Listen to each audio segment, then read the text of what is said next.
often said that in the Premier League, there's always a crisis club, and the end goal of every club is not to be the crisis club that week. I think, unfortunately, a couple of clubs that we support are struggling spectacularly at that task. So, with that in mind, welcome to the Talkie Taka podcast, listeners. On the depleted looking panel today, we have Ashwin. Hey, Ashwin, how's it going? I wanted to say going great swag, but I don't think I can. And we also have Radhaji, who's dressed up in full kit, trying to get set to watch a match in a competition he said he doesn't care about. Hey, Radhaji, how's it going? Excuse me, that is not true whatsoever. I do care about it. It's not like a Carabao kind of situation. But anyway, even Carabao, once the match starts, you're all in. So, but yeah, I'm Yeah. actually pretty excited about the Europa. Excited about, as you can see, excited about the match later tonight as well. A lot of people that I want to see play for Liverpool who haven't played too often, like Gravenberch and Endo and stuff like that. So yeah, pretty excited about this season's Carabao and Europa. The Carabao Cup catching strays there in Radhaji's comments. Talking of strays, I'll start off the talkie point discussion this week. There's absolutely no Chelsea content I can share. So I'll go for the Lazio keeper scoring an equalizer in the 94th minute. And apparently now numerologists are after his case. Apparently he was born in 94. It was the 94th minute. There was some more nines and fours and stuff like that. But numerology aside, it was a great moment and a great finish, and I think none of us begrudged Atletico Madrid not getting the 3 points. So that was fun, and Sari slightly happier than he was 2 minutes ago. So yeah, that's my talking point. Radhaji, what's yours? Yeah, my talking moment. I was going to go for that one, but you stole it from under my eyes. So I'll go for my backup, and my backup was John Duran. I mean, I don't know whether you guys caught his goal, chest and left foot volley, throwback to one of those epic Van Persie kind of goals from the edge of the box. Pretty amazing strike. It just thudded into the back of the net like an old school bullet. So yeah, absolutely love that goal. One of the goals of the season so far. So that's my talkie moment. Yeah, I don't think we can ever call him John Duran. I think automatically you have to call him John Duran Duran. Anyway, Ashwin, what's your talkie point going to be? Yeah, before the United Bayern game, I was going to go for the Bayern Munich and Bayern Leverkusen game because that was a really interesting game to watch as well. But of course, the game that we had yesterday, it seems like a very flattering scoreline, the 4-3. But I think it was great to see 7 goals. There could have been more that were scored. There could have been less goals conceded from the United standpoint as well. But yeah, the 4-3 for United versus Bayern, um, two former heavyweights, I would say. It was a good game to watch. Contentious shout there, calling Bayern a former great. I don't know what our German listeners are going to make of that, particularly coming from the supporter of the Bundesliga in this group, They they Ashwin they they himself. they were there to be beaten. Like they shouldn't have won the league last time around. They're not as good as the Bayern Munich sides that we have faced before. So yeah. Yeah. Right, let's get into it. And you talked about United should have beaten Bayern and stuff like that. So, in the last game, in the last week or so, I mean, we are meeting after the international break. You've had 2 games and 2 losses, 3 goals conceded at home to Brighton, which, to be fair, before the game as well, you guys were saying that yes, it looks more likely that Brighton will win it, even though to all non United fans, it always seems like you guys are jinxing. Hat tip to RK. But yes, 2 losses, 7 goals conceded in 2 games. It's not looking very rosy right now.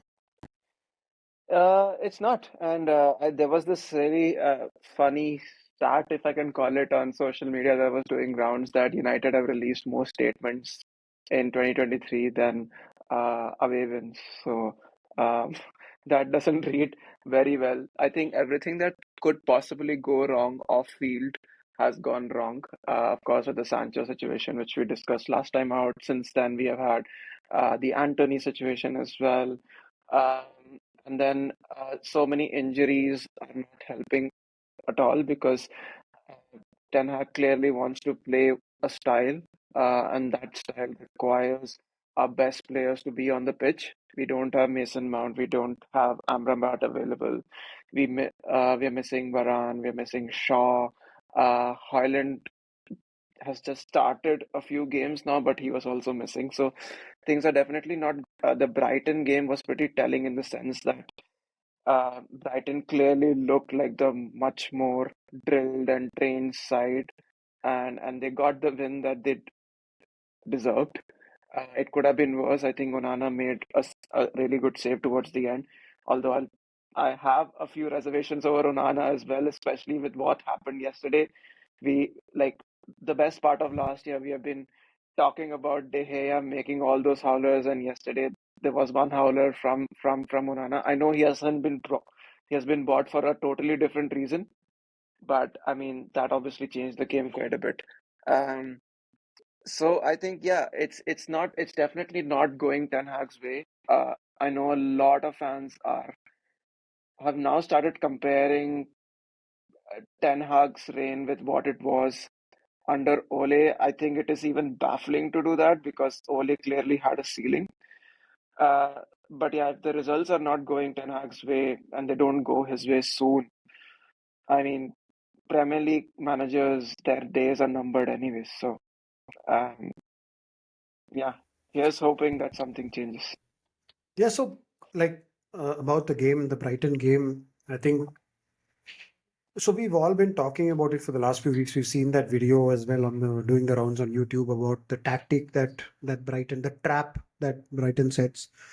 Um, I mean, it's all nice in theory and all, and I watched the video. I'm like, okay, interesting.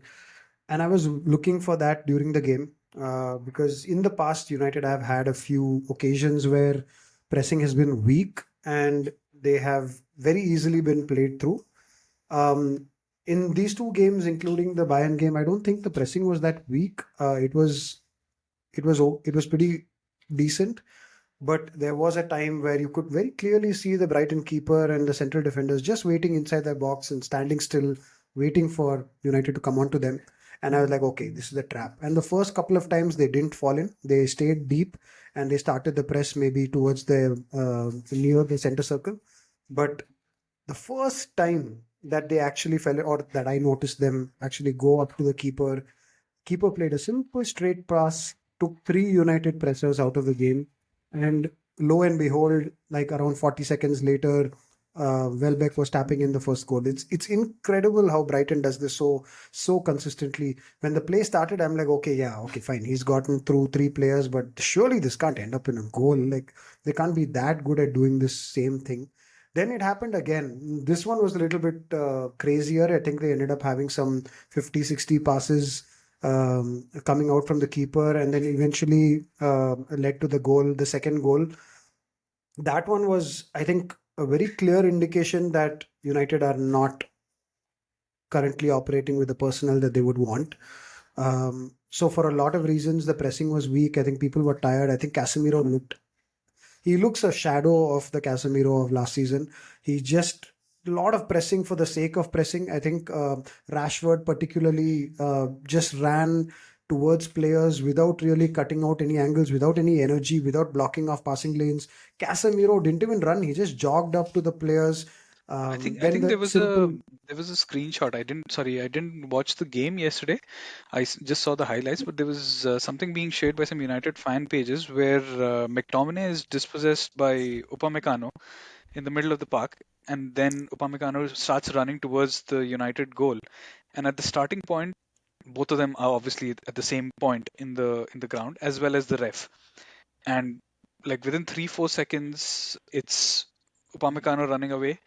Even the ref is in front of McTominay. It's like, as you said, the pressing. It's not as if it's non-existent, but it seems like there's no real intent there. It's a lack of drive, and I don't know. Maybe it's the no, so off-field it's issues not affecting it. just it's not just an intent thing. I think it's a lack of consistency within the game. It's like when you're fresh off the, say, the starting whistle or the halftime whistle, they've just heard a bunch of things and they just go out and execute for 10-15 minutes, and then they kind of fall back into a, I'm just doing it to tick a box perhaps. And I'm not going to blame everything primarily on the system yet, because like I was saying, I think there's definitely a personnel problem. I think Ericsson was Casemiro for one just absolutely did nothing to stop the second goal. He just ran sillily towards the guy without any aggression whatsoever. And then the simple pass that comes in, Ericsson is just ball watching. The center mid who's not Ericsson, whoever it may be, if McTominay is playing that position, or if Sofian Amrabat is playing that position, the most natural thing to do is to move towards the ball and cut out that angle. They didn't do that, so that's clearly a personal issue. But yeah, there are still problems with the whole tactical element as well. I think we were all expecting a big change from last season to this season, because this season is going to be the year that he has a squad, he has his players. It's going to play the way that he wanted. Couple of games now, United are just ticking boxes. They're pressing for the sake of pressing. I remember under the end of Ole's reign, we were talking about them in similar capacities when Aaron Wan-Bissaka was just running for the sake of running.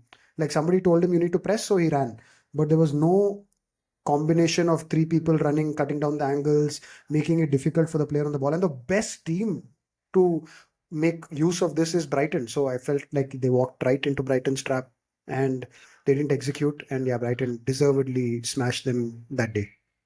Yeah, and just thinking about this, the tactical element, I don't know. I think it was RK who mentioned, someone mentioned this on the group that last season as well, Ten Hag used to respond well to tactical changes by the opposition, and he would bring out something else of his own to counter that. This season, it seems like that's not happening. When De Zerbi changed things around in that game, then he didn't seem to do much, and as you said, that might be due to lack of personnel, Ashwin, when you said that, okay, Mount is missing, Amrabat is missing. I do also have a bit of concern about the makeup of the 11. So basically, you'll have your back four definitely fixed. But let's say if you're playing with a midfield three, Bruno is definitely going to be in there. If you have Casemiro, who is off color anyway, you need a guy who is running up and down all day long with full energy.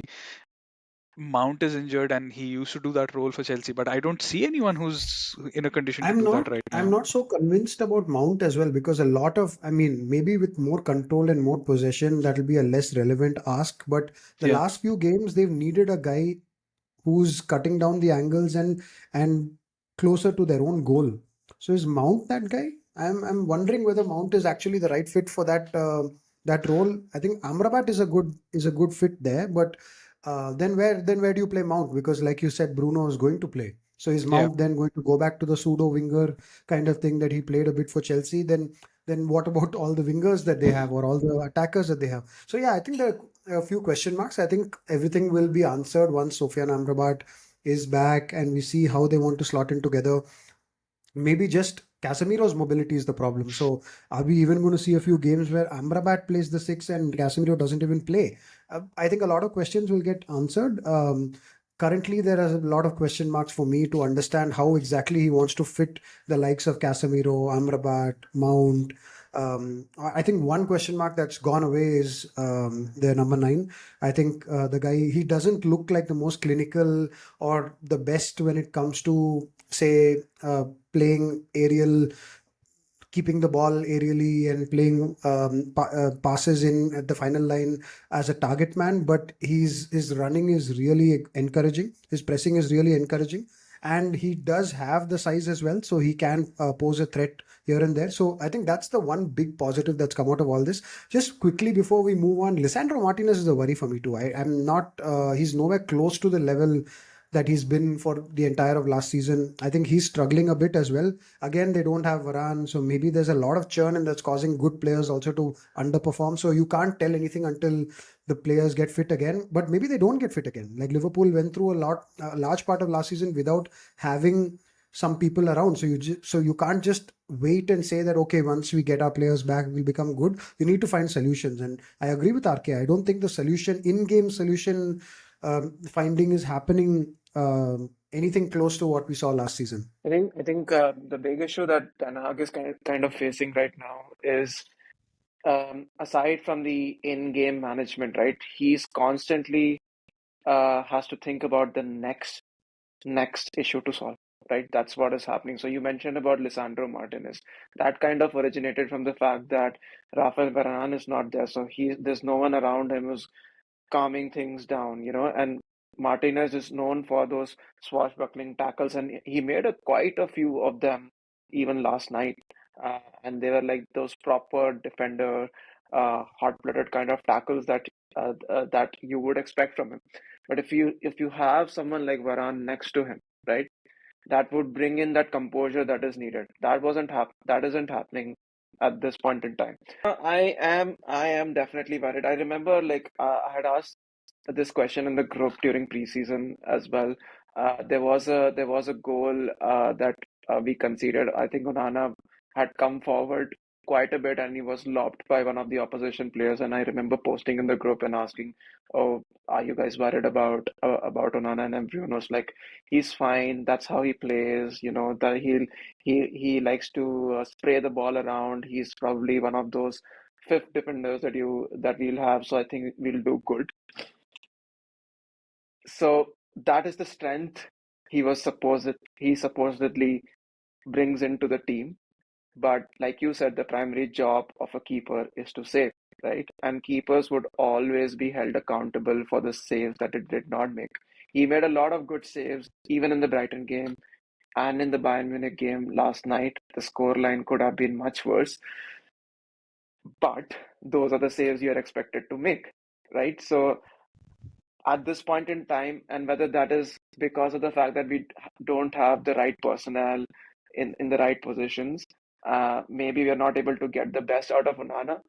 But to me, it is really worrying that he's, shipping in those goals that he did ship in, especially the one that happened last night. There is a award-winning Spanish goalkeeper who's available as a free agent, so you can sign him outside the transfer window as well. But it goes by the name of David De Gea. I think he Yeah, might be a good fit. I legend. think he knows the place. Yeah, probably for like 100K more. Sorry, less. Yes, I mean, just I think coming to Onana's defense, I don't think he was at fault for that lob. He literally had no time to adjust whatsoever when the ball was given away and he was lobbed and he was in the right position. That's another point which actually I think this is a lot to do with the tactics of the team as well. For a player or for a signing like Onana, the high line has to be pretty standard and stable. I'm finding it very difficult to understand the line that United are playing. Sometimes they appear too deep, and I mean just the defenders. So that means there's a huge gap between the defense and midfield. I felt that way for the goal, the second goal and the third goal that Brighton scored as well. That there's a huge gap between the midfielders and the defense. So then why are the defenders pushing so deep when you have a sweeper keeper who's supposed to take up that space? So are they even settled on that line? Pressing is of course a question mark. Some of these things do go awry when you don't have your intended personnel, and I have experienced that. I think a couple of seasons ago when we had to change our entire core of the Liverpool team and everything went for a toss. All our tactics went for a toss, and a bit last season as well when our midfielders couldn't press. But you can't go an entire season without solving it, and I think seeing that incremental improvement every game is what we're looking for. And he is a coach who has shown incremental improvement in his first season. So game on game, you were able to see improvement. So that's the part which I'm worried about. Me personally, I'm not too worried about Onana. I think his fundamentals are strong. But yeah, it's been a small sample set, so we should wait and see. I don't think his line and staying coming off his line is that much of a concern actually. Yeah. Okay, moving on to another club, but one which is in complete harmony right now. Arsenal, they've made their comeback to the Champions League after a long time. I think the last game was the 8-2 against Bayern, if I'm not mistaken. So coming back after so many years and having a good win it's just positive things right now at the club.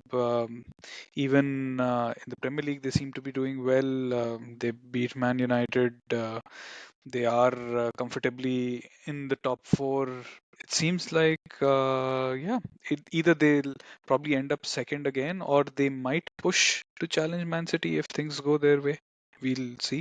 But what are your thoughts on Arsenal? So, looking good so far this season? Yeah, I think yeah, they're definitely looking good. They have the points on the table to prove it, right? But it is it, the- like it's still not they're still not the most convincing of all the teams out there. So when you mentioned that would they be able to challenge City to the title, on current evidence, I would say no because City seem like really strong.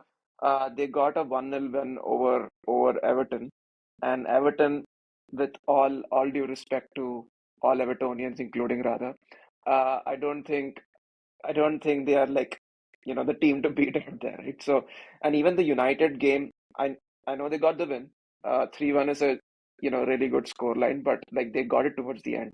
So it's not like they are convincingly beating teams out of the park. So yeah, I would say like the jury is still out on whether they could be title challengers. I feel that even Spurs or Liverpool for that matter have been looking good at this point in time. So your guess is as good as mine as far as who can challenge City at this point in time. I'm with Ashwin on this. I'm not fully convinced about Arsenal yet, and I think again they have some questions yet to be answered. I think the arrival of Jesus really makes things easy. He's clearly a level up on Nketiah, but what are they doing with Havertz, with Fabio Vieira? The whole experiment with Thomas Partey, is that going to continue? I think there are a few question marks there with Arsenal as well. I think stability wise, we're yet to see them get into the groove that they had gotten into the first half of last season. That said, their performance against PSV was just outstanding. It was an incredible display of attacking. I think all their attackers looked sharp. They were creating chances for fun. I think Odegaard is somebody who's seems to be stepping it up another level as well in a season where we're going to see a lot of action without KDB. I think Odegaard is there to take that mantle up as one of the premier players in the league. He's showing some good signs as well. But yeah, jury's out for me. I think their midfield, what they want to do with their eights and fullbacks coming into midfield, I think that part is still yet to be challenged. I think United, like Ashwin said, it was the first half could have gone in many ways, and I think they were very good in the second half and they deserved the win. But yeah, they could have easily lost that game as well. So yeah, jury's still out. Coming to Liverpool and Spurs, I think Liverpool also jury's still out. A lot of things to prove. Spurs, just because they're Spurs, I think jury will always be out till the 30th game is done. But they do look good. I'm really enjoying what I'm seeing from Spurs. Yeah, so we planned to talk about Liverpool and Spurs later, but why don't we do that now? Spurs portraying themselves as a club of positivity, and Uncle Ange talking about mental health, uh, taking up a public position that probably Harry Kane used to hold before. Richarlison coming back to form, scoring a goal, creating another in stoppage time, and not getting chalked off. And if he can get Richarlison working, I mean, there's not much that Uncle Ange can do wrong. So Liverpool, Spurs basically going from strength to strength. Of course, the fact that they don't have Europe to play in makes their task a little easier in terms of game week management. But yeah, there is still a long way to go. But positive signs so far. Yeah. Um, yeah, so I love that stuff from Ange on the mental health. I think he's coming across as a very, very relatable and likable guy. I think it's important to have that, and I believe Klopp is exactly the same. When he first came to a struggling club, when we were struggling, a lot presentation of your club and its values is the manager in his pre-match conference, post-match conferences, and that really builds a vibe around the place.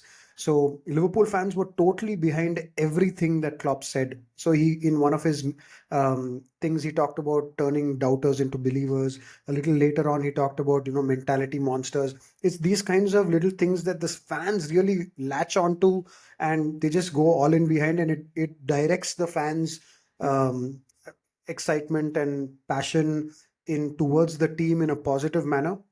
So I can't understate how good it is for them to have somebody like a Ange Postecoglou who's so impressive whenever he comes in front of the screen.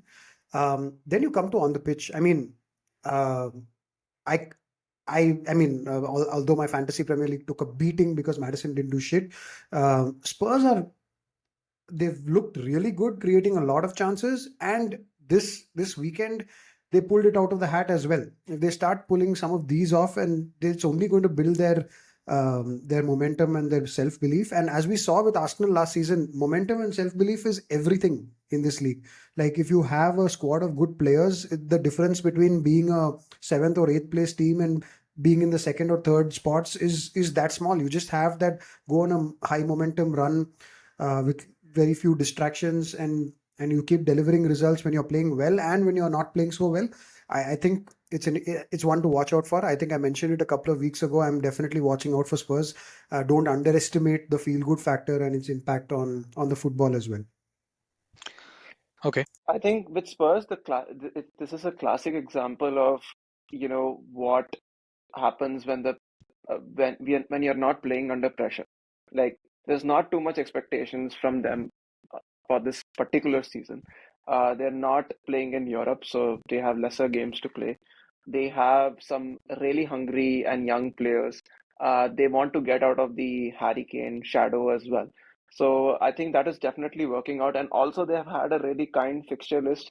So they played the likes of Burnley, Fulham, Man United, I dare say, and uh, and then I think the next game that they're playing is obviously going to test the waters quite a bit because it's the North London Derby, and in any season, that's like the biggest game for any Spurs fan. So I think that will be the first big test as to whether they can sustain this run or they go kaput. Yeah, so even that, right? If they lose the North London derby, I don't think any Spurs fan is going to be like, "Oh man, there goes our season." Literally, it feels like everything is a bonus right now, and that's the Yeah. kind of mentality that people can really go from strength to strength. Like if you're not expecting anything and then you are in the shout for a top four, I think that's a great season for them. Um, I have always had my doubts about Richarlison, but Son Heung-min is going to be there or thereabouts, and he's not under too much pressure because the others are delivering. What about Bissouma, man? Bissouma suddenly looking like one of the best players in the league. Is dribbling and his passing, all of it is through the roof. And we thought he was like a failed transfer as of last season. So everything seems to be working for them. They have a lot of young kids who are just going to blindly take on what the manager will say. That's one of the main reasons why Poch was so successful. He had that kind of a setup at Spurs as well. So yeah, I'm not going to get ahead of myself, but for me, a top four, if they're there or thereabouts come the serious end of the season, that would be a very good season for them. Okay. And what are your thoughts, Radhaji, quickly on Liverpool, and how do you think the season's gone so far? You can't complain for the results. I think if you had told me, given the fixture list, we would go away to Chelsea and Newcastle, like two big away games in the first five, and then come out with 13 points, I would have bit your hand off. A couple of games, I think that's the good stuff. Like I'll come to more good stuff in a while, but I'll start with a few concerns. Every game we seem to be getting caught out at the beginning, and it feels like we're making some tactical errors to start the game and then we're sorting it out. Um, so that is a bit of a concern for me. I think those fast starts, I think Bournemouth scored first against us. Now Wolves have scored first against us. Of course, Newcastle scored first against us. So there is a lot of teams who are looking at Liverpool and thinking, okay, the first 20-30 minutes I can really get at this team. And we were literally inches away from going down 2-0 against Wolves. Lucky for us that Mateus Cunha has his own problems and isn't able to finish a sitter like that. and Pedro Neto was just outstanding. He ripped us a new one in the game all through the first half. One of the worst first halves that I'd seen. What I'm really ecstatic about is that how we reacted to that. I was on my groups like furiously texting saying that it was a mistake to play McAllister. He looks dead on his feet. And at 45 minutes, Klopp made the change. McAllister off and Luis Diaz on, and we went full 4-4-2. When in 55 minutes, when we brought in Darwin Núñez and Harvey, we played a 4-4-2, back to the old days of football, and it was so effective. Everybody was doing so well. Szoboszlai went deep. Szoboszlai, who had his first poor half in a Liverpool shirt, I was wondering, okay, is this the game where the law of averages kicks in? But the second half, he was outstanding. He did everything that Trent does, from a slightly deeper role in midfield, and he's got a tank of an engine on him. And I think the way we recovered in the second half, all the things we were talking about, Ten Hag not finding the in-game solutions and turning over something which is looking a little negative, Klopp did that. And it has been a complaint of mine in the past that we wait too long to change things. That hasn't been a complaint at all this season. It also helps that I think all my times supporting Liverpool, this has been the best bench we've ever had. And I don't mean that you have like the likes of Salah coming off the bench, but the average quality of person that you have on the bench right now for Liverpool, or the five subs coming on for Liverpool, is really good quality. Like you had Harvey Elliott, Darwin Núñez, you had Konate coming on and replacing a Jarrell Kwanzaa who was very good all through. You have these kinds of players coming off the bench, and this is why I'm excited about the Europa League and Carabao as well. It's because this time I feel like this season when we go for these competitions, we're not going to be seeing an under 18 guy who's just been picked up from the under 18s for 1 week and then sent back. We're actually going to see proper first team players who are in our squad but aren't starting the weekend for the Premier League. So I'm expecting Gravenberg, I'm expecting Endo, Harvey Elliott, Jota, Nunez, all of them to get a game today. I'm, I think this is the best depth and bench that we've had. There are question marks, of course, about our backline. Like, is Van Dijk going to be able to get back to his level? And things like that. We didn't replace Matip, all of that. But overall, I think the signs are really positive. It makes no difference what happens in the first 5, 8, 10 games of the season, as long as you're getting the points, because everybody knows you really kick into gear only in the middle stage of the season. So if we're able to pick up the points when we're still trying to kind of figure it out, I'm really excited about what's to come. Okay.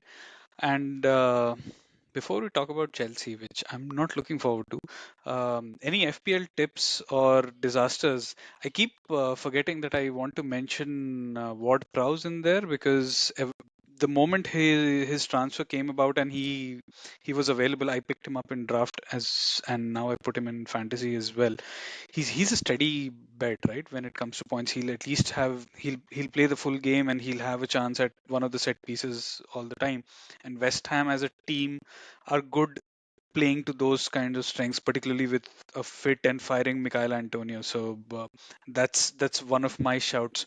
Any tips from you guys? Should we Just, captain Haaland or not?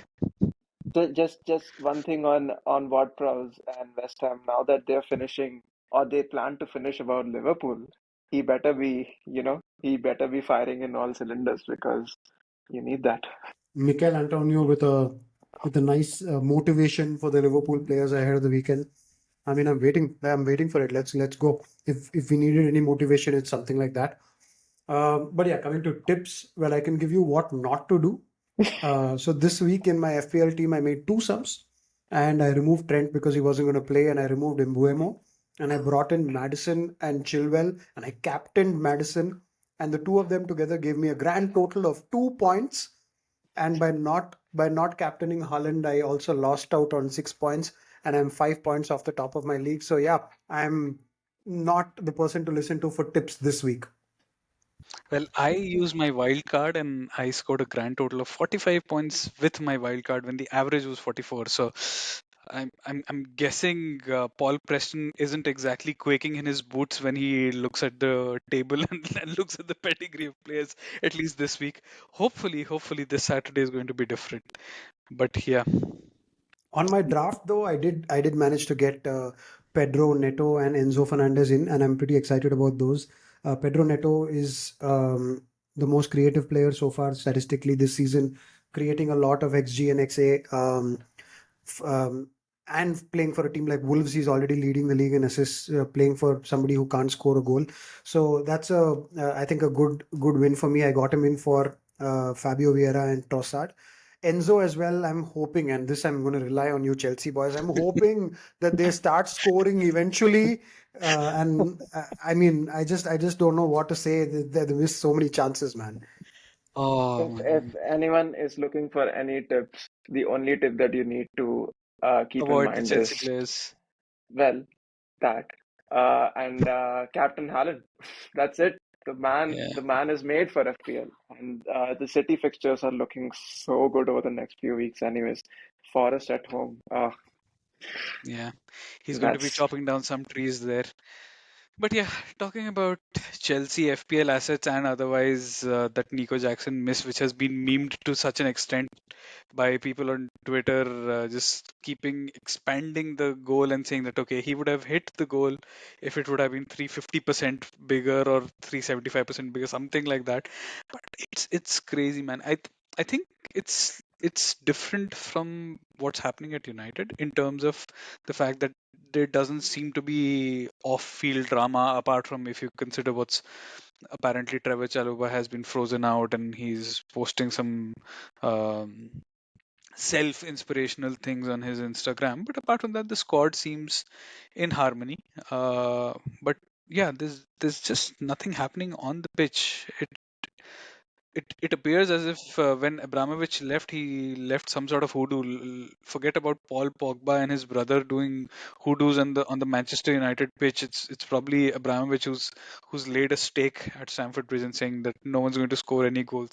I think for 2023 or something like that, the table for this calendar year for the Premier League has Chelsea 18th or 17th, and it's not making for good reading.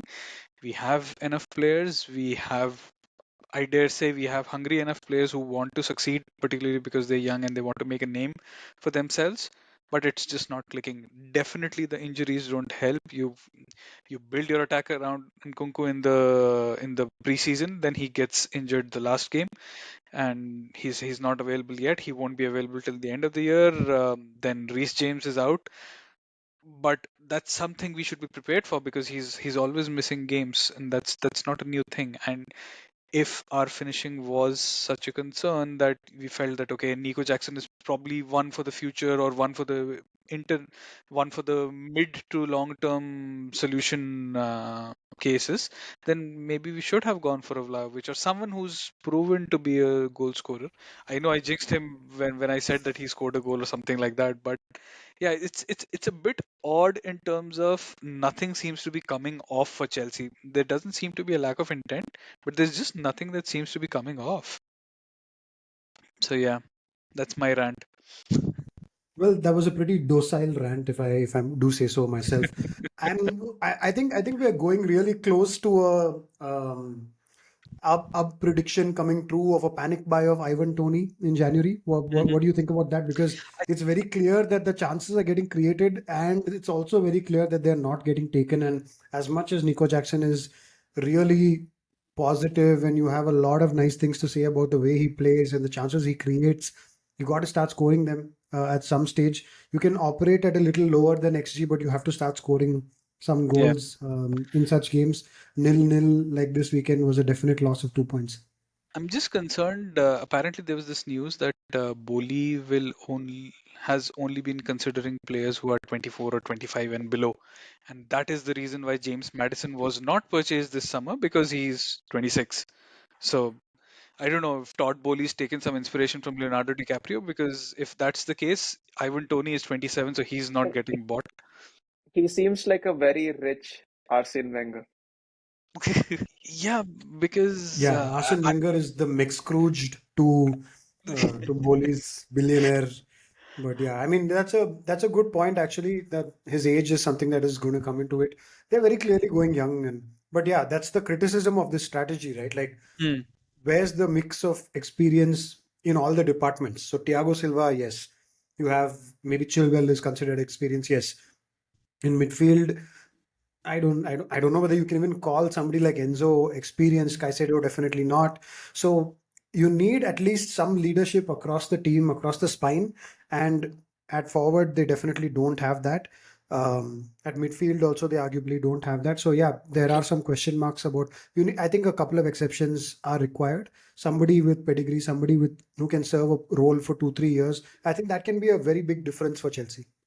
I think Up did say though that even if we buy Tony, remember that this is a guy who's not played for 9 months. So when he comes in, will he be rusty? And then do we start panicking again?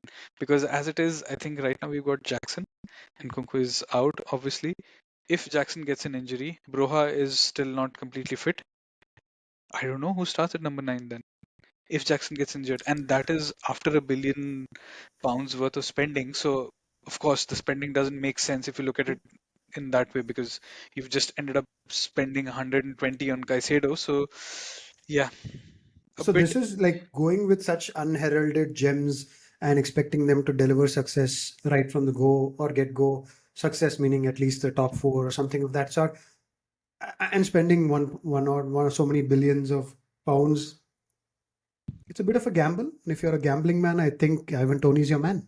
Well, we shall see. We're playing Aston Villa this weekend. I don't know if I should hold out much hope. But the game to look out for this weekend, definitely coming finally to our talkie game to watch.